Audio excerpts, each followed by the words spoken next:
Hey folks, this is Jason Lewis, the producer of the From the Shadows podcast. I just want to remind you about our website, FromTheShadowsPodcast.com. We have a Facebook page. We would appreciate it if you like and follow. Also, join our discussion group on Facebook called After the Shadows.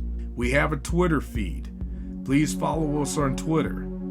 It can be found with @podcast_from. Follow us on Instagram at From the Shadows Podcast. We have a YouTube channel. Go to the search bar at YouTube and put From the Shadows Podcast, and please subscribe to that channel. We are also on the Odyssey Radio Network, and we can be found there at odyssey1.com. We're still on the traditional podcatchers that everybody loves to listen to us on. We get a lot of feedback, so please rate the podcast and communicate with whether you're on Spotify, Stitcher, TuneIn, Apple Podcasts, Podbean, or Google Podcasts. We're there, and we appreciate it when you leave comments for us.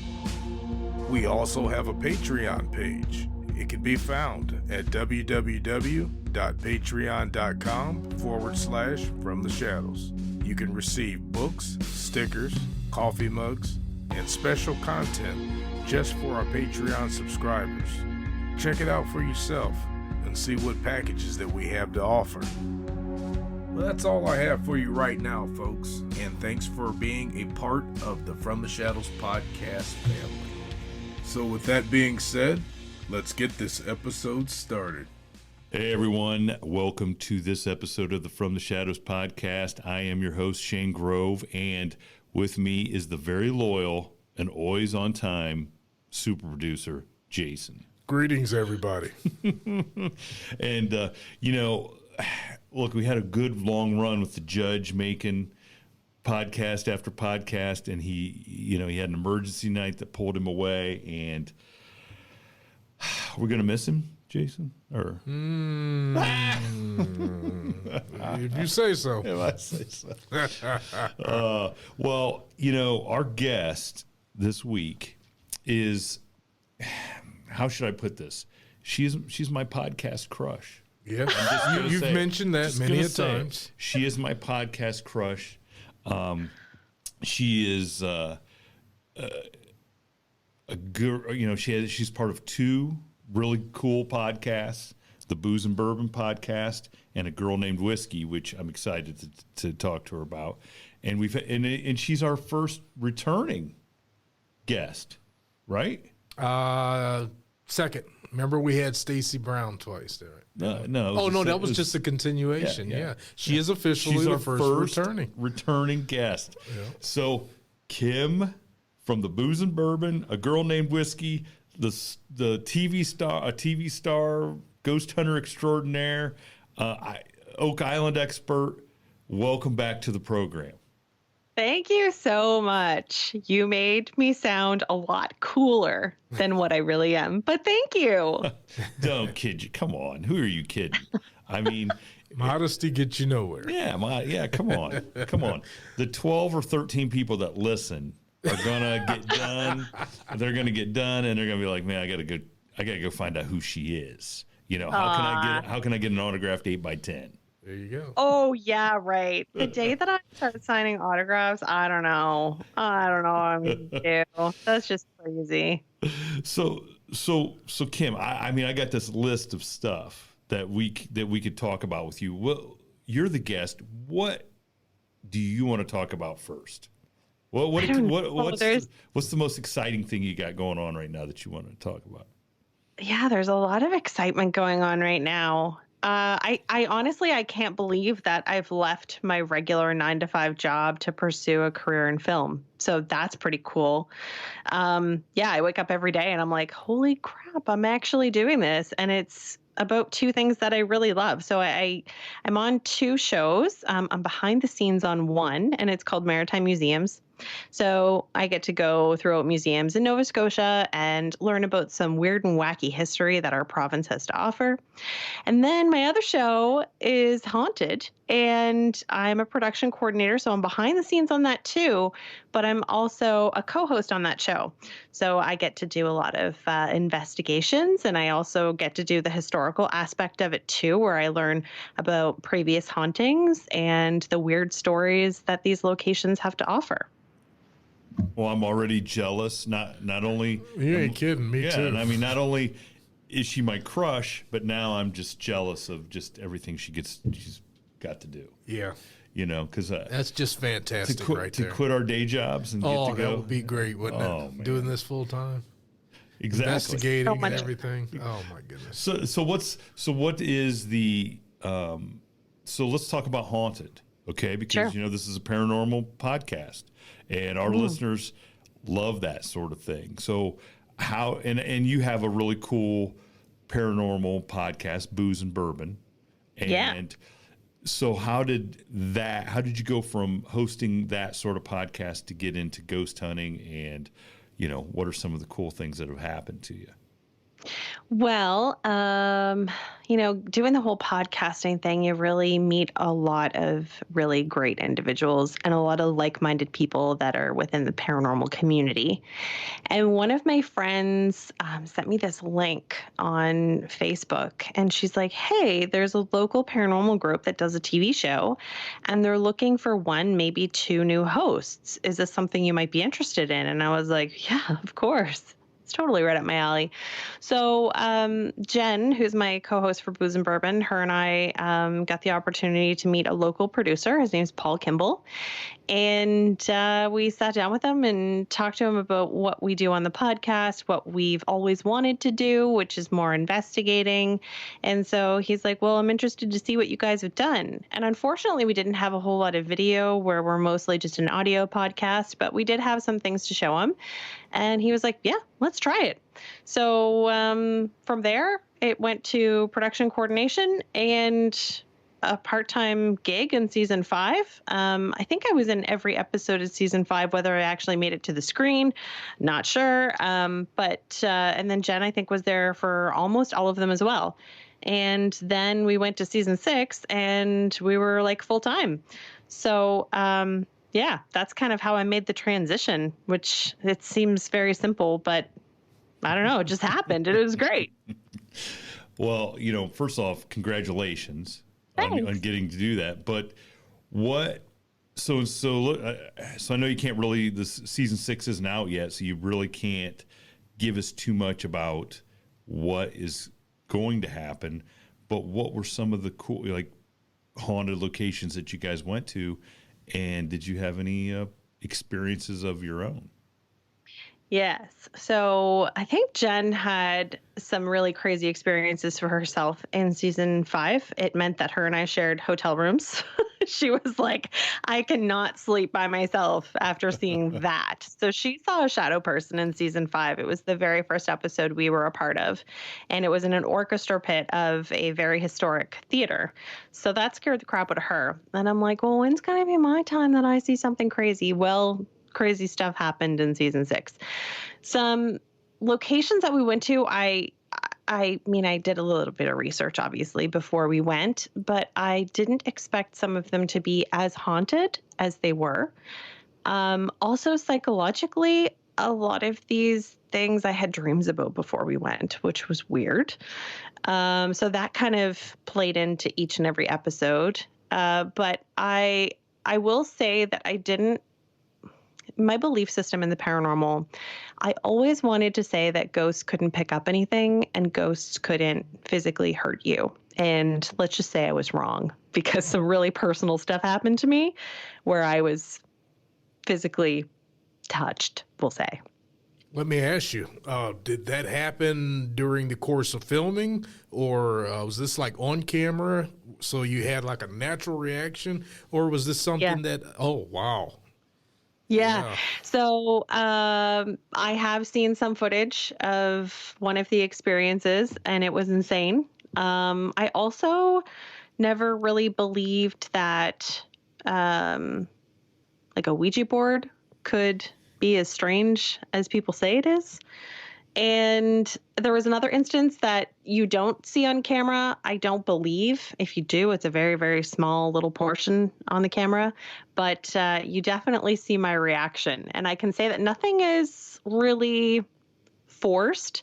Sometimes we will like replay something or try to reenact something, not as far as the ghost thing goes, but we'll say, hey, while we weren't filming 5 minutes ago, this happened. I was standing right here. Then Jen said this, then Holly said this, and then this happened. So nothing is ever faked. But yeah, sometimes things are reenacted. But we never really fake anything. So you do see authentic Kim losing her shit. So let me ask you, how did that make you feel that there was video evidence of what you experienced? I think if it's possible to make it feel more real, it did. Because what I was feeling, I was like, oh, kind of feels strange, but then to see it happen on camera, you're like, oh, okay, yeah, that's validated and that's creepy. And I hope that thing doesn't come home with me, and I hope that thing doesn't do that again, because that wasn't cool. Holy, well, yeah, because if you experience something but there's no other evidence, you almost can talk yourself out of it really happening. Because, you can, maybe it was this or maybe it was that. Yeah, you can start justifying it with other things around you. Yeah. Yeah. Absolutely. But to see the evidence of what you experienced, it probably really has to creep you out a little bit. So. Mm-hmm. Yeah. Yeah. When things get personal is when I really don't like it. Holy moly. Jeez. Well, what was there any episodes that you were on where some stuff happened to the other people in the show other than Jen that you were witness to or you saw firsthand on the tape that just blew your mind? Yeah, we went to this inn that was a very historic home, and owned by a very prominent person in Nova Scotia. He's long gone, dead, all that type of thing. And it was a place that we didn't expect to get this kind of activity from.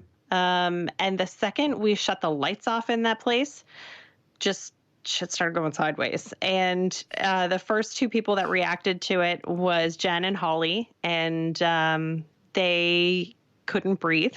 So I followed them, and I was like, oh my gosh, I had a camera with them or with me. And I was like, okay, let's breathe. Let's calm down. Let's regroup. Let's go back to this exact same spot. And when we did, something happened to me, and I'm like, oh, okay, cool. And then there was another experience where there's 9 of us in our entire crew. So 4 people basically are just on camera, and then 5 are like audio, director, DOP, all that kind of stuff. And all 9 of us witnessed this one specific thing. And when that happened, it was pretty mind-blowing because there's some people on our team that are very skeptical. I would say that the majority of us have a bit of skepticism, but there are a couple of people that are just absolutely like, no, not haunted, not feeling it. No, don't know if I really believe in ghosts. And then this happened, and we're all like, what was that? And then we just replayed it over and over and over, and we're like, holy crap. Shit's real. What was it? What do you think it was? You can't. Or is this from season 6? Yeah, this is in season 6. God, so okay, don't. Yep, I don't want you fired. Give it away. Yep, I don't want you fired and have to go back to your day job. No. I'm just trying to think of how I can possibly describe it. I think it might have been evil. Ooh, okay. Oh my goodness, that sounds intriguing. Okay. Yeah. Yeah, only Jason would say that sounds intriguing. It does. I could just imagine. I mean, it's just being their own set. And you got people in the group that are, iffy on whether this is real or not, but they're playing along. And then everybody has an experience, and yet they still have to do their job.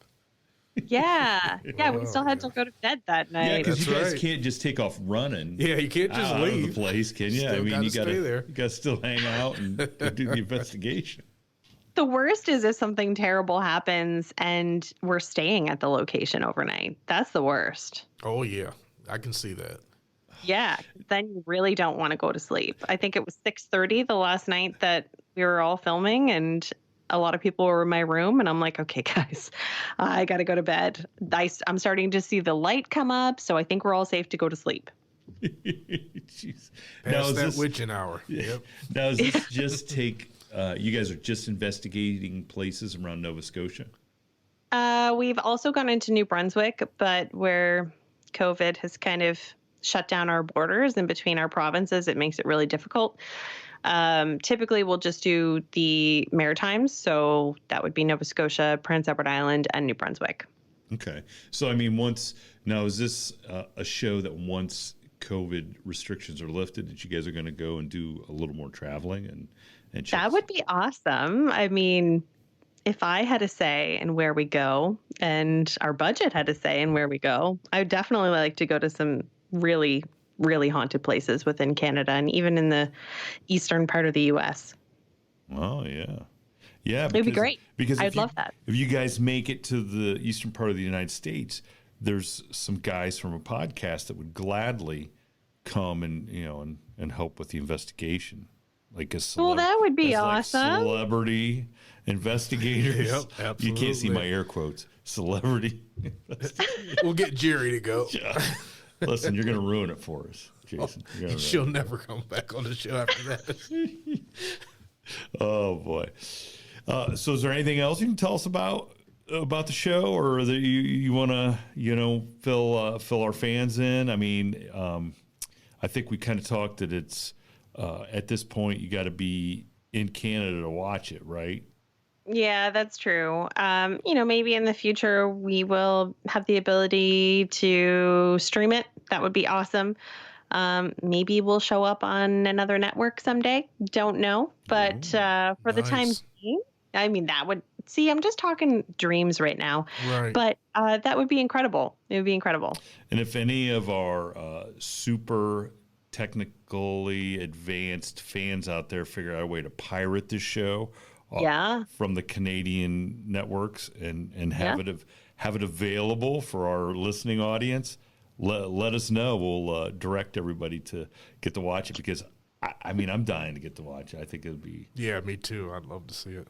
especially to see these guys screaming, yelling right around. That would be great.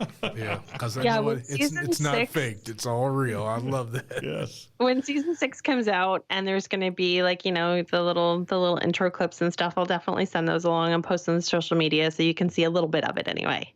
Great. Sweet.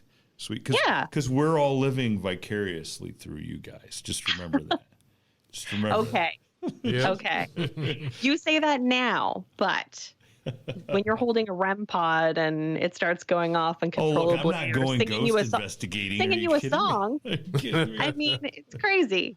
Yeah. Oh my God. Singing you a song? Yeah. That is not something that I can't disclose. This has happened in previous seasons when I wasn't involved too. Oh Wow. my goodness. As a songwriter, I wonder what kind of royalties It sounds like bagpipes. Do you like bagpipes? I can see Shane. He's like, wait a minute, I can put some lyrics to that. Keep it going. Keep it going. Oh, good. So for all of our fans that remember you being on the show before, you are the co-host of a really cool podcast called Boos and Bourbon, and that's Boos, Boos, and Bourbon. Right. Yes. Yep. You want to tell our new listeners, because we have a couple new listeners. Yeah, we got a couple. We have a go. Like, tell them about that podcast and some of the cool stories you guys talk about. Because when I go back and I binge you guys' shows, there's always some really cool places that you guys are talking about and events that you guys are talking about. And to all listeners out there, just go back to whatever podcatcher or whatever platform you're listening to us on and look for that episode. I believe it was titled interview with the Boos and Bourbon girls. It was something where the name was actually in the title. As long as you didn't put it Shane's crush. No, I did not do that. I was not going to go there. Right. So tell our listeners about Boos and Bourbon, what its premise is, and what you guys do. So Jen and I have always been very interested in the paranormal ever since like we met each other. It was kind of the one bonding thing that we would talk about during like work breaks and lunch breaks and all that good stuff. So we both love horror movies. We both love getting scared. Jen is a little bit more on like the slasher side of things, where I'm more of like the psychological thriller kind of thing. But anyway, the two personalities bring together this fun, I guess you'd say it's like a fun spin on a spooky topic. We typically try a new whiskey for every show. We try to, at least. And yeah, we pick different topics. It's either a location or, for instance, a weird topic like things that crawl on the ceiling kind of thing. So the beginning of the show, we kind of, get reestablished, like how was your week, little small talk stuff. Then we get into the bourbon for a few minutes, and then we get into the storytelling. So typically we just go back and forth with different stories regarding that topic or place, and we try to have fun with it. What are some of your favorite episodes that you guys have done on that podcast? Because I know you like to do a lot of research. Yeah, for sure. And just for the record, yeah. I do think Jen looks like she would, in a slasher movie, she would be the surprise person at the end that had killed everybody and nobody suspected it. That's crazy, because that's her dream. Like her dream is to make it to the very end. Like she wants to be the girl in the slasher movie to make it to the very end. Now you put a twist on it. I think she's the killer. That's what I think. I'm only saying that because I know she doesn't listen, but but that's what I'm thinking, is that she would be the actual killer in the end, and nobody would expect it. Sweet, innocent Jen, and she's got the knife stuck in her waistband in the back. Mm-hmm. Yeah. I'd watch. She can do it. She can do it too, because she's really. I'd watch that movie. Yes. And and the other thing is, the only salvation that we have is that you guys have already done the bourbon thing. Because if Jason and the judge had their way, this would be enjoying bourbon in the shadows. That would gotcha. So thank you for saving us. No problem. No problem at all. So back to what I asked. What are some of your favorite episodes that you researched and talked about? Yeah. Okay. Well, obviously Oak Island, but if you know me, you know I like Oak Island. Well, we're gonna get to Oak Island. Don't worry. Mm-hmm. Yeah. I had a lot of, like, when I look back at the episodes, I do really enjoy producing the show and editing and stuff. So when I think about shows that I really loved, I think about the ones that I put a lot of effort into. So one of those would be like our top based on a true horror movies. And another one would probably be the Thunderbird Lodge. It's a really interesting story. Oh, I love that one. I did love that. Yeah, that's a really good one. And oh my God, when you've got 110 under your belt, it's like, how do you choose? I don't know what else. I can't even think of what else. There's so many. Well, they're all your babies, I'm sure. Yeah, for sure. That Thunderbird Lodge one. Yeah. I think you may not remember. I mean, I sent you a message after that, because that sent me on a little trip down the rabbit hole to check that out. I mean, it was first of all, anytime you're talking about people that are so fabulously wealthy that you can't really wrap your head around it, and especially back in when did that take place? Like the 20s, 30s, or 40s, or somewhere around there. And I just love. I kind of love it because it seems so glamorous. You know what I'm saying? Right. It seems very glamorous in that day and age. And how opulently they lived and spent the money, and the stories that came out of that one were just cool. I mean, I thought. The exotic pets and all that great stuff. Another one too, I have to say, would be the Bridgewater Triangle episode we did with Maddie Blake. Oh yeah. Yeah. It's very intriguing talking about cryptozoology in a place that's not too far away from here either. Yeah. Now for our listeners, do you want to tell them about the Bridgewater Triangle and what you guys discussed? Yeah. So what was really intriguing was, if anybody doesn't know who Maddie Blake is, he's somebody who's definitely involved in the paranormal world. He did have a podcast previously. Now he has a new one that's called P is for Paranormal. And he is also host of a show that's called Drilling Down. It's a spinoff of The Curse of Oak Island. And there's also another show that he has a part of Oak Island with, and it's called Beyond Oak Island. And so to be able to talk to him, it's pretty cool in itself. But he's had his own really strange personal experiences as well. So in that episode, we talked about, maybe seeing a Sasquatch. We talked about how strange it is that all these people have gone missing, especially in and around national parks in the United States. And we talked about his own personal paranormal experiences too, and not just cryptozoology, but more like deceased relatives. So it's a super cool episode. He is so incredibly smart. He has a great voice. So if you're looking to dive into something that's like an hour long, definitely go check that episode out. I think I encourage all of our listeners, because in fact, before I came in town, I finished watching the episode of Drilling Down from last night, I think, where he talked to the Blankenship.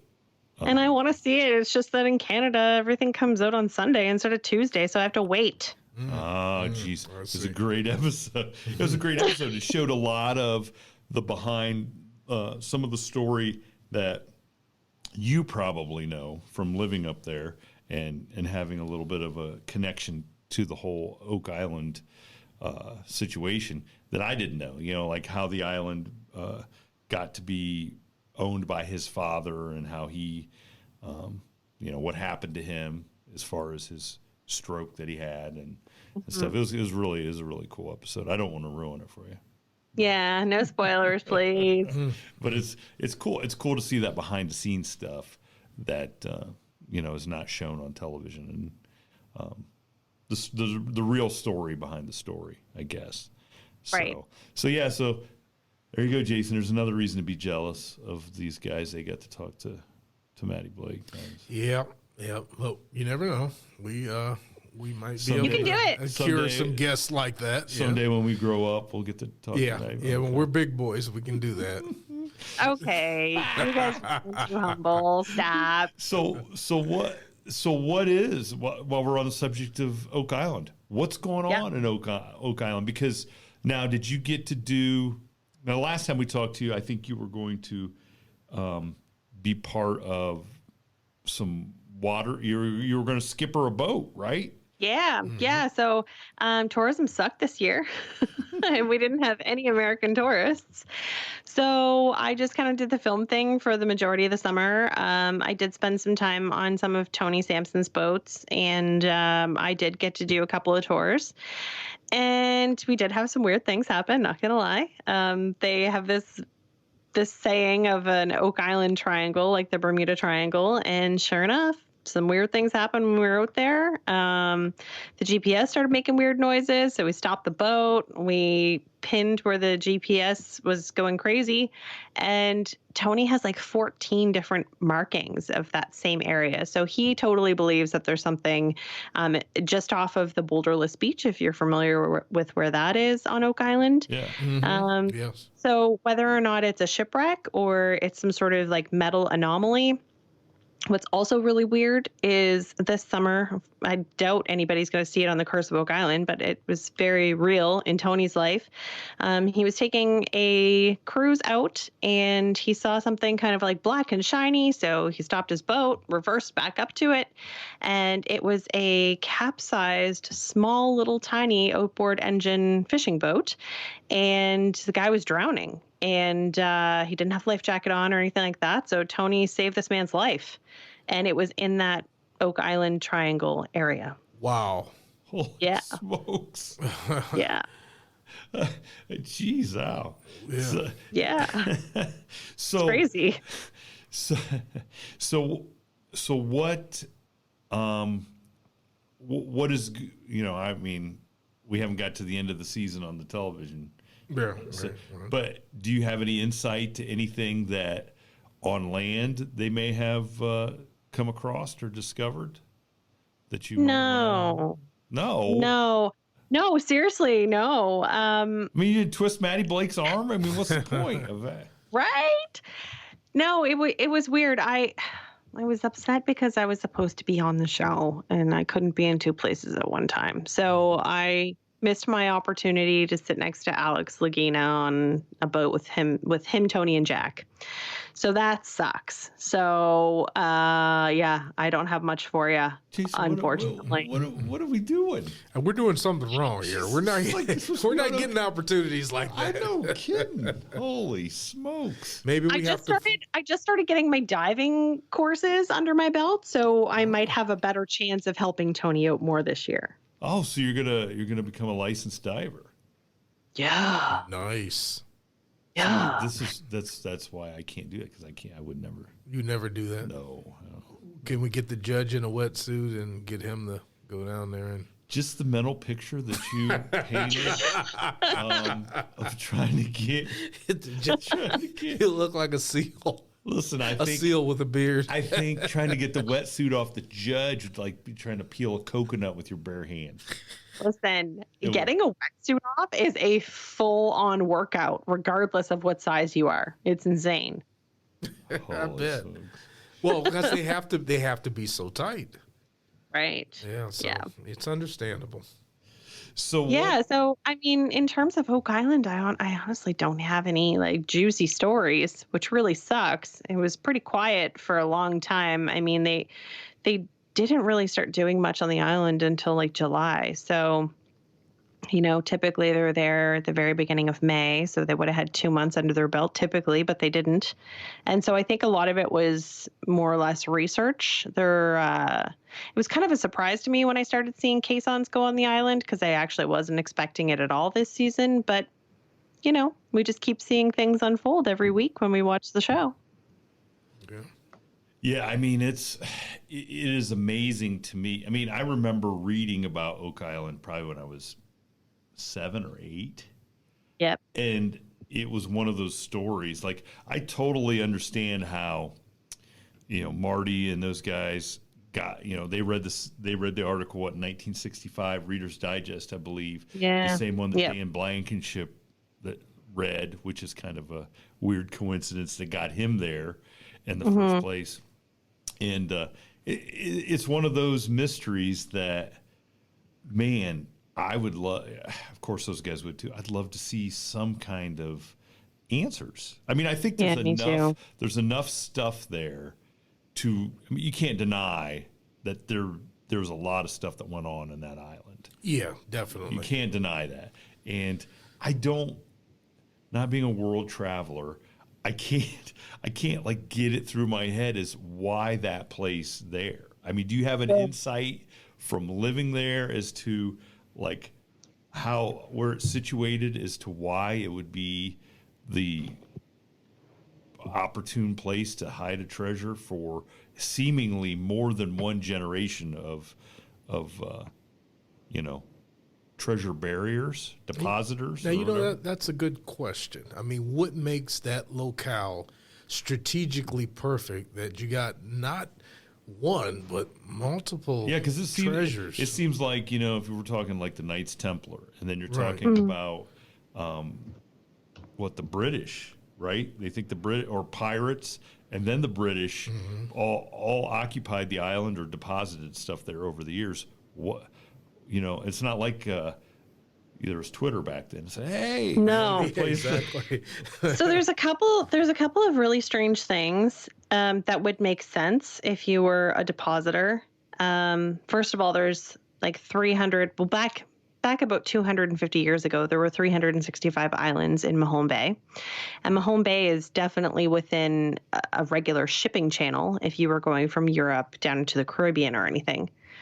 And then the other thing you got to think about is it wasn't Columbus. It wasn't, these early European explorers. Like if you want to go back to like the 1600s, it was the Vikings that were here first. We have a couple of Viking settlements. One is in Newfoundland, and it seems that there's one at the tip of Nova Scotia in Yarmouth. There's carvings and sort of some evidence pointing towards that. So if the Vikings knew about it, they probably told other people about it. Yeah, that just makes you wonder, like, how quickly would that spread? Like, I just can't wrap my head around, like, back in those days, hey, there's this little island. You'll know it when you see it. You'll know it when you see it. I mean, it's not like there's a billboard out front, it blows my mind. Well, maybe that's the whole thing. So Kim, the interesting thing is that Oak Island was two islands at one point, right? I mean, they pretty much concluded that they were joined together. It's a man-made type of, the swamp or whatever, So, I mean, who does that? And what was the purpose? Well, I don't know, but I'll tell you what I do know. I don't know entirely, but I'll tell you what I do know. Okay. So this time last year, COVID wasn't really too much of a thing and people were still traveling. It wasn't until next month, March, that people weren't traveling. So this one day I was driving in Mahone Bay and I was like, to my coworker, we need to stop because we were doing cold calls and stuff. We were just stopping into businesses. I was like, we need to go to this one place in Mahone Bay. So we went there, and then I was like, after, we can go to the Mug and Anchor and have a drink and be done with our workday. So we went into the Mug and Anchor, which, as you know, is a very, very hot spot with the crew of the Curse of Oak Island. Yes. And when we approached the door, it said, filming in progress. But like you're still allowed in. So I'm like, okay, perfect, cool. We'll go in and we'll see what we can eavesdrop on. So the whole crew was there. Marty wasn't there, but Rick was there. And the other person that wasn't there was Gary Drayton, but Maddie Blake was there. And my coworker and I, we just kind of sat in the corner and we were having a beer. And this guy came over and I thought he was going to get us to sign a non-disclosure agreement, but he didn't. He just wanted our names so that we could agree that we would be on camera should the camera pan over our way. Anyway, to make a long story short, they were all sitting around one table and Jack and Dr. Spooner were having a disagreement. And the disagreement was about the swamp and who was there. And Jack was like, hey, so I really want you to tell me that it was the Knights Templar. So I need you to date this around the 1300s. I'm like, what are they talking about? What they were talking about. And I don't know because, the magic of television, they were talking about a paved area, whether it's this paved area that they're currently talking about or the other portion of the paved area that Tony found in the swamp last year. Anyway, they're talking about sticks that were wedged in between the stones in the paved area. And they were saying that the carbon dating on those wooden sticks was dating back to the 1100s. So whoever built that paved area was using wood from the 1100s. But to make things weirder, Dr. Spooner said that that type of wood is not found anywhere in North America. So somebody brought the wood with them, or used the ship that they. Right. Right, there you go. Yeah, they had to have used the ship. Well, because that's one of the theories is that they brought the ship in between those islands, unloaded what was ever on the ship, and then sunk the ship, right? Mm-hmm. And that the ship there's supposedly a ship buried beneath the swamp. And wow, like 50 feet down or something. Yeah. That's crazy. Yeah. That is. I know. That is crazy. I know. I walked away and I was like, I can't believe I just heard that. And nobody made me sign anything. That's nuts.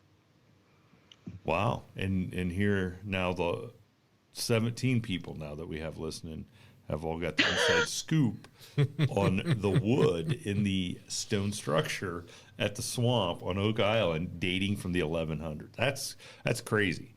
So there again, who is that coming over in the 1100s? You know, right? Do you really think the Vikings came over and buried something on Oak Island? I mean, probably not. Yeah, I wouldn't think so either. Because they don't seem to me like the kind of people that need to hide something. They just just take. Right. They just pillage villages.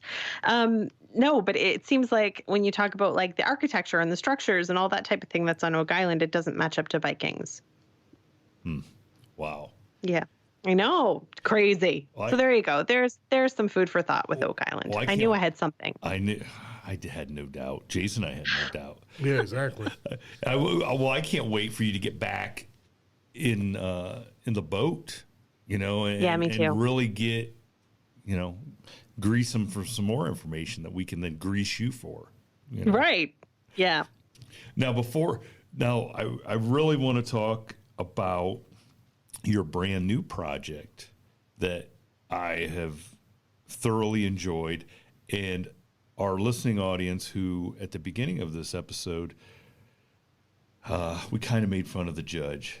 Jason, do we apologize for the? Yes, we do. Okay. Well, as long as one of us do. The judge finally showed up. He was able to pull away from. Don't pay the ransom. I got away. Don't pay the ransom. He got away. All right. But the judge and I were talking about this new project you got. It's a new podcast called A Girl Named Whiskey. And do you tell our listening audience about this podcast, where they can find it, what it's all about, and then we're going to start talking about this, about some of the stories you've had on. Yeah, sure. So it was definitely a creative experience for me. I really enjoy, I think I said earlier, I really enjoy editing podcasts. So that's fun to me. So I wanted to find a project for me to just sort of have fun and be a little bit more creative with. And, you know, COVID's been really good for diving down rabbit holes, which I've done many times. And I'm the type of person who just has a very curious personality. And so between like TikTok and YouTube and all of the other perhaps maybe false information that you can find on the web, I started to piece together what I could find and what was really intriguing. And I was like, you know, I'm going to create a false character. So Whiskey is her name, and she's a detective, and she is a little bit scared of the authorities, thinking that maybe they're going to come after her at some point for knowing too much. But the very first episode was probably the one that intrigued me the most to get this ball rolling. I was helping one of my friends out with one of her podcasts that she just launched about 2 months ago. And I was like, hey, I've had this idea. I've been playing around with it for about a year. And I said, I'll send you some audio of what I've started. And then I sent her like 15 minutes and she was like, I am floored. I need you to continue doing this because I don't know what to do with myself. I need you to keep going.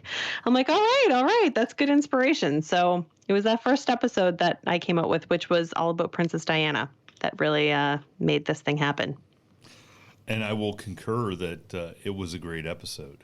And thanks. I mean, there was some really cool and we'll get into like where you went to find some of this stuff, because you mentioned TikTok. Now, TikTok is not the first place that I think, well, I'm going to go and check out some stuff on conspiracy theories. TikTok's not the first place I'm going. Is that like a new platform that people are using to get the word out about some of this stuff? Or I to me, think it's just so. kids. To me, it's just kids lip syncing and dancing. Is all I. Right. That's what I You just thought need it was to too. Yeah. you just need to start liking the right videos and you'll fall into a whole whatever kind of genre you're looking for, whether it's like food and drink TikTok or conspiracy TikTok. And I have found conspiracy TikTok. Yeah, their algorithm starts to learn what you like. Yeah. Yeah. That explains things. I'll just stop right there. Thank you for stopping right there. So, what was the most interesting? So, you obviously had some interest in the whole Princess Diana conspiracy. And Yeah. what was the most interesting thing that you discovered? Because this last episode, one of the last episodes, you started talking about you must have found something else, and I had to look and see. Wait, am I listening to the first episode again? And I was it the Glee episode that you mentioned? I think so. That you had found Yeah. something else. So what was the most interesting little details that you found out about the whole Diana conspiracy? Well, realistically, I always thought that the whole Diana conspiracy was the fact that she was murdered. I didn't think that there would be another twist of it in the fact that she might still be alive. And so once I started to dig a little bit further, the amount of people that have come forward and talked about Diana being alive or people seeing her, even like within the royal family's estates, is crazy. And she always has the same mannerisms towards people, which is also very strange. And she kind of like lets the guard down if the person is like a teen or younger. She'll kind of like wink at them if they're like, "Hi, Diana." And she kind of like winks and she's like, "Hi." And then her footmen or security guards always seem to whisk her away. So it's very interesting. See, I'm not sure of that because people claim to see Denzel Washington at the courthouse all the time. It's just Jason. And someone came up and said, and he winked at him like all coy like. I'm like, Jason, man, you're not really. I thought it was James Harden with the beard. I don't. What is Denzel Washington? He carries Denzel Washington's picture in his wallet, so I figured that's why. Oh God! And now is that just another conspiracy theory? It could be. It's kind of like the time I saw the ghost of your integrity walking around. You do an episode on does Denzel Washington secretly work? The question is, has anybody ever Crawford seen County Denzel Courthouse. Washington and Jason in the same room? There's a conspiracy there. There it is. Conspiracy. That ranks right up there about the McRib. Oh, God. What's a conspiracy about the McRib? That's a We real do not food have product? a long enough show to get into. You're talking about going down the rabbit hole. There you go, Kim. Did you write that down? The McRib conspiracy. McRib. Yes. Yes. I just wrote it. So, the Princess Diana, if she's still alive, why did she fake her death? And if she did it because she wanted anonymity or wanted to escape the public light, why would you creep around in England where people would recognize you? Why wouldn't you go to like Bora Bora or someplace like that where nobody have any idea who you are? Yeah. Well, she apparently crept over to Nova Scotia on a private resort where people probably aren't going to find her. But I kind of. But have isn't to Nova wonder- Scotia part of the what do they call it? Not the British Empire. Come on, The Jason. controlled province. Yeah, you know what I'm saying. Like Canada, they're I can't think of it either, but I know the name exactly what escapes you're talking me. about. The Yeah. monarch. no. It's Yeah. there's a word for it that you're part of something. But Yeah. but Nova Scotian. So if you're part of that whole British Empire Yeah. thing, I can't believe they would. It's like Australia. Australian. Canada and Australia. Yes. Yeah. Yeah, definitely. So I don't know exactly why she is kind of creeping around every now and then, but maybe the decision was forced upon her. And she's kind of like being that sort of like bad teen and rebellious teen and is like, haha, I can still, kind of escape every now and then. Look, I could totally buy the fact that she was unhappy with the scrutiny that was being placed upon her. There's no escape. She was never going to escape it, no matter what she did. Mm-hmm. And I can see her just saying, "Hey, look, I want out." The crown, them saying, Yeah, we'd probably be better off if you weren't out doing this. Yeah, I mean, the embarrassment, you got to realize the embarrassment of the crown. She's running around basically being the plaything of billionaire playboys, you know? Yeah. I mean, that doesn't sit well. No. With it's, maybe today in modern terms, people are a little more, The loose to crazy that. thing is, though, she wasn't the first. What was it, Prince Edward or whoever? He's the Duke, became the Duke, married, oh gosh, what's her name that was divorced twice? Man, there's a double standard when it comes to women. There just always has been, especially, the stuffy monarchy, the royals over there. I mean, they worry about, Do not offend our English listeners. No, I'm not. But they know because they're obsessed with the royals. They're obsessed about, what color of shoes did one of the kids of Princess Diana's wives wear? So they dedicate like crazy stuff like that. They're obsessed with that stuff. And so I think that, running around basically, for lack of a better word, basically being a plaything for billionaire playboys and stuff like that really was a black eye on the whole royal family thing. Because, keep in mind, even though her and Charles were split, she still is the mother of these kids that one day could be sitting on the throne. And I don't think they like Dodi Al-Fayed was, he's nowhere near as handsome as Jason. He's not a handsome man. Confused him with Denzel Washington. Well, no, but the thing about it is, it's go back to like Jackie Kennedy ended up and they basically, they're pretty girls and they end up with these not so attractive, really really rich older guys, and it doesn't look right to proper society. Right. Mm-hmm. Yeah.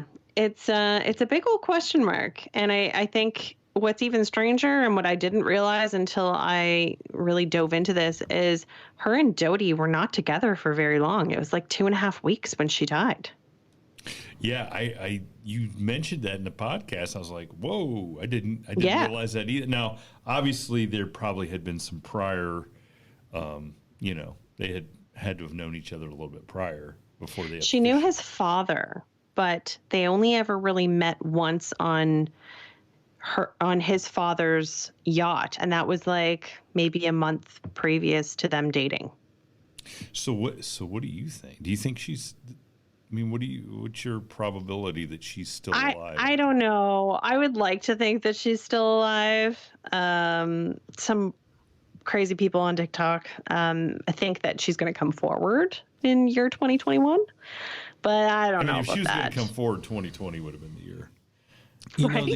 Here's the thing, though, and I don't want to be the naysayer and burst anybody's bubble about this. Yeah, you do. But I was debating a guy about whether Elvis was still alive. And I said, I know he's dead. And they said, well, how do you know that? I said, it's real simple. Nobody fakes their death on the toilet. Right. And so, Elvis, he was a drug addict. That's the genius of it. No, it's not. That is the genius. Dude, Elvis was a drug addict. And as we all know, you take opiates, you become constipated. Mm-hmm. So there he is sitting on the toilet and for the love of dignity, the guy has a heart attack while trying to pass a hard stool.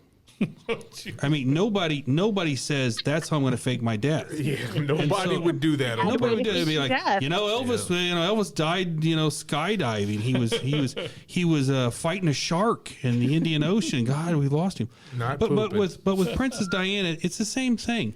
If you're going to fake her death, a high speed chase through a tunnel just isn't the way to do it. You do it that she was out on a yacht, because keep in mind, these billionaires have all these yachts. I don't know. Oh, the yacht caught on fire. I think you need to listen to the podcast. I probably will. There's a theory about why it's in a tunnel. That's right. And who was there 30 seconds after it happened. Yeah, but man, it's a car accident, and there's so many people. An airplane like the Kennedy kid. He was flying up there to Martha's Vineyard, and the plane goes down the storm. Nobody can prove anything. There's people say he was killed. They killed him. But the point is, your plane goes down in the ocean, a yacht burns up at sea.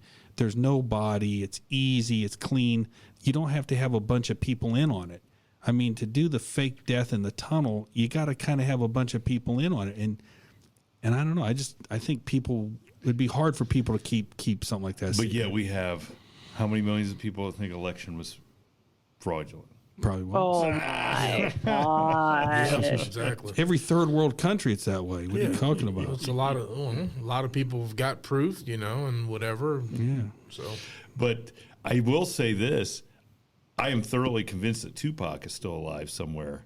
Are you? Yeah. And it was, I mean, I thought that was a great episode. And I think that's I think there's a more plausibility there because he had a body double who rode around. It wasn't him. And wasn't the same size at all. Right. I mean, that was and he has the connection. Where is his aunt in Cuba?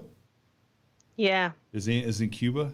And that's, she's been exiled, not been able to come back to the United Those guys have so much money. They could be anywhere in the world. I think he made more money after he died, and I'm using my air quotes again, died than he did before. Well, that was the whole thing with the Beatles. Remember, they leaked out that Paul was dead, and their record sales went through the roof. Right. I think they were doing all right before that. Yeah, but Maybe. I heard that that Tupac had a lot of albums that came out after he was dead. Oh yeah. I mean, he was making more music after he was dead than that happens. That happens quite a bit. I mean, is that because of their catalogs they have beforehand?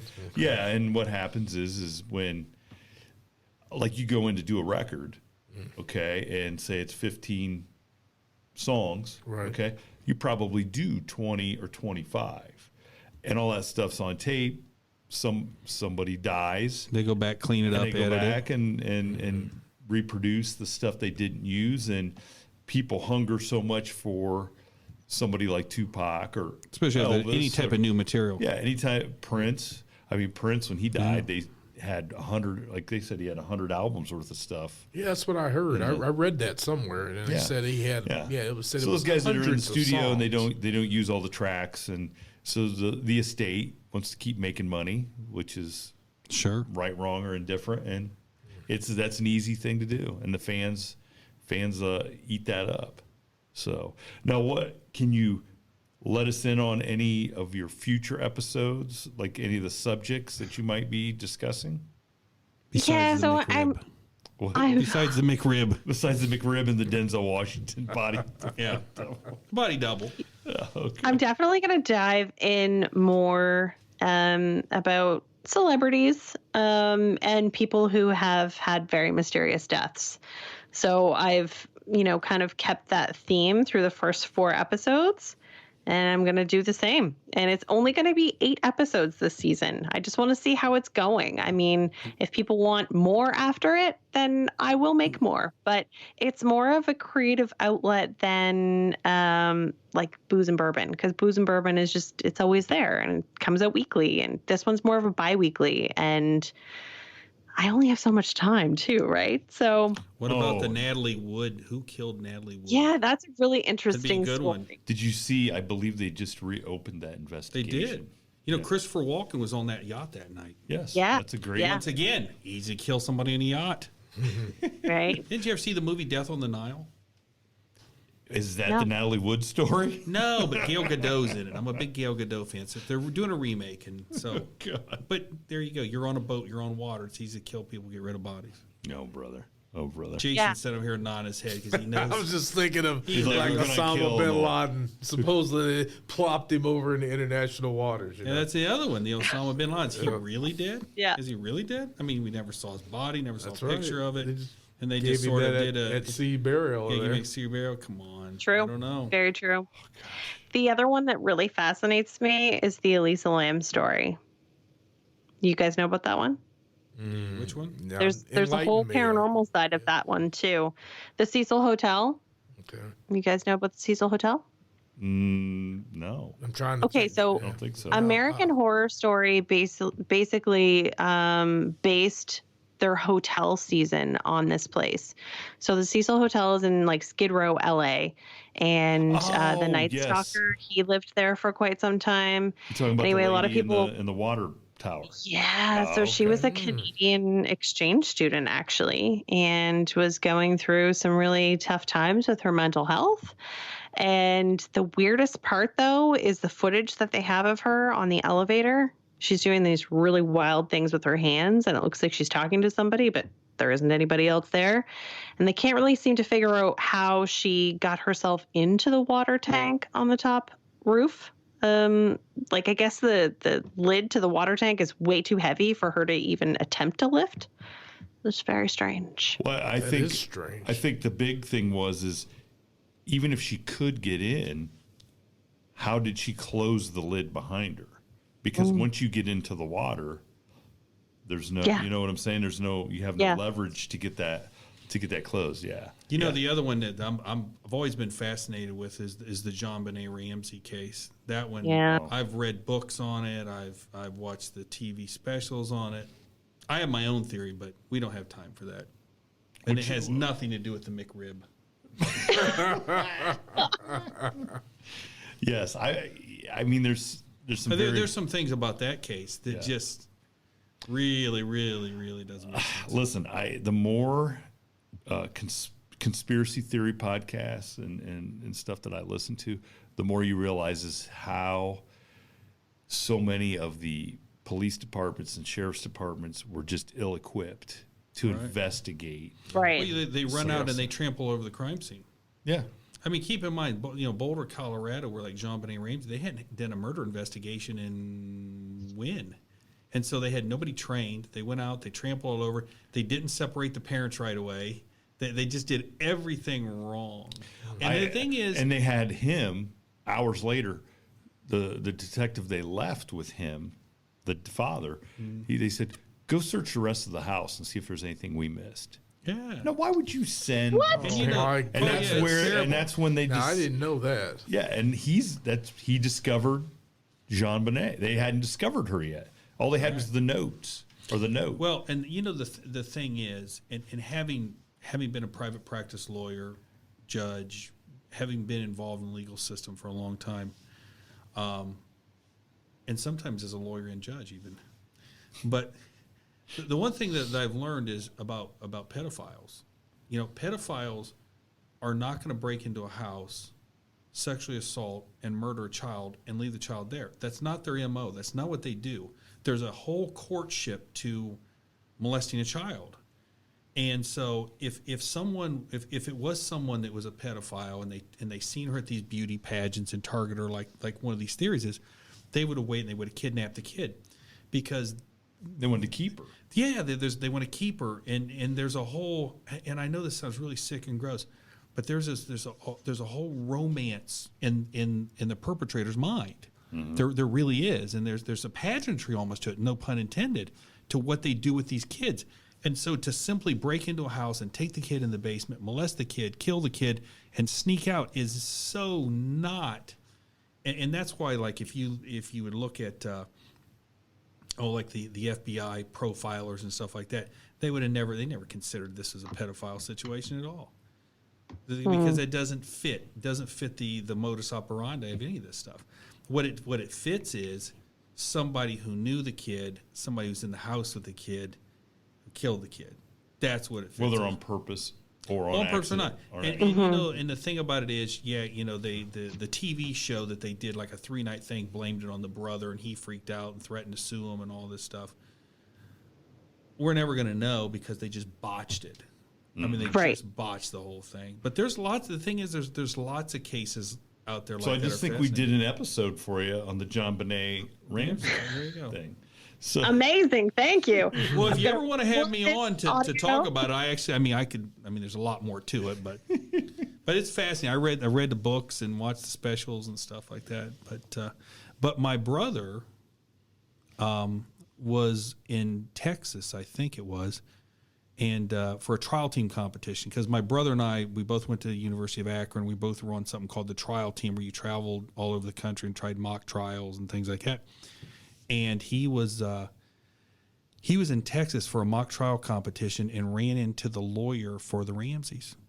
Are you kidding? No, had a long conversation with him about it. Yeah, that's for another conversation. Yeah, that's very interesting. Unfortunately, nothing we can share.